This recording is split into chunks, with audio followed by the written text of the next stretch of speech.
दोस्तों इस वीडियो में हम जानेंगे किसी भी कूलर की जाम मोटर को 5 मिनट में हम कैसे ठीक कर सकते हैं।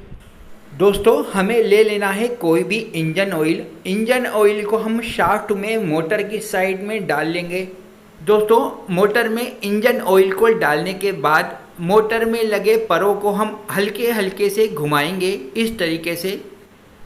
दोस्तों अब हम दोबारा से जिस तरीके से हमने पहले इंजन ऑयल मोटर में डाला था उसी तरीके से हम दोबारा इंजन ऑयल को शाफ्ट में मोटर की साइड डालेंगे।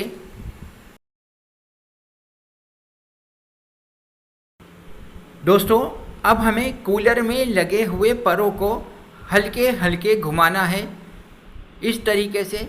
दोस्तों आप देख रहे हैं कि कूलर के पर आसानी से घूमने लगे हैं।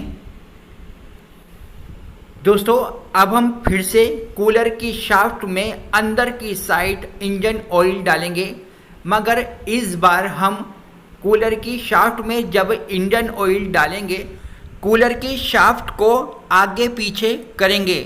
आगे पीछे करने से कूलर की शाफ्ट के ज़रिए हमारा इंजन ऑयल बुशों में अंदर तक पहुंच जाएगा।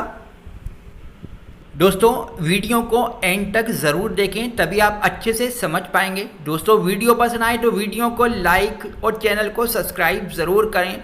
दोस्तों हमारी शाफ्ट बुशों में पूरी तरीके से फ्री हो गई है।